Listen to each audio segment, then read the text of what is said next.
Kerala state service pensioners association KSPE Kannur നിയോജക മണ്ഡലം കമ്മിറ്റിയുടെ ആഭിമുഖ്യത്തിൽ പുതുതായി സംഘടനയിൽ ചേർന്ന അംഗങ്ങൾക്കുള്ള വരവേൽപ്പ് സമ്മേളനം സംഘടിപ്പിച്ചു. ജില്ലാ കമ്മിറ്റി ഓഫീസിൽ നടന്ന പരിപാടി സംസ്ഥാന ജനറൽ സെക്രട്ടറി MP വേലായുധൻ ഉദ്ഘാടനം ചെയ്തു.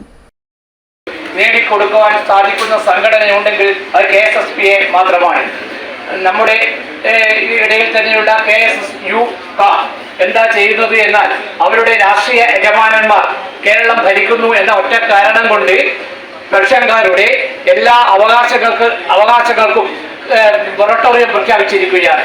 നമുക്ക് ഇന്ന് കിട്ടുവാനുള്ള ആനുകൂല്യങ്ങളെ പറ്റി നേതാക്കന്മാർ വിശദമായി പറഞ്ഞതുകൊണ്ട് അതിലേക്കൊന്നും ഞാൻ കടന്നു പോകുന്നില്ല. സമയമായി എത്ര പറഞ്ഞാലും തീരാത്തതുണ്ട്. പെൻഷൻകാർക്ക് ഏകദേശം ഓരോ പാവപ്പെട്ട പെൻഷൻകാരുടെ കീശയിൽ നിന്നും മാസം തോറും 3000-ഉം അതിനു മുകളിലും അതിന്റെ ഗുണിതകൾ വരുന്ന പൈസയാണ് ഈ government.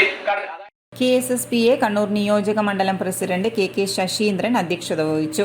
Secretary VC Narayanan, secretariat അംഗം VP Upendran, DCC general secretary P Madhavan, KSSPA ജില്ലാ പ്രസിഡന്റ് K മോഹനൻ, ജില്ലാ സെക്രട്ടറി KC രാജൻ, സംസ്ഥാന കമ്മിറ്റി അംഗം E ബാലകൃഷ്ണൻ, ജില്ലാ ജോയിന്റ് സെക്രട്ടറിമാരായ PK കുട്ടികൃഷ്ണൻ, ശ്രീധരൻ, സംസ്ഥാന കൗൺസിലർമാരായ K Surendran, MP George, M Gopinathan, ജില്ലാ സെക്രട്ടേറിയറ്റ് അംഗം VV Shishupala, NV Amarendran, A Vijayan, C Haridasan, E Soman, നിയോജക മണ്ഡലം ട്രഷറർ VV ചന്ദ്രൻ തുടങ്ങിയവർ സംസാരിച്ചു.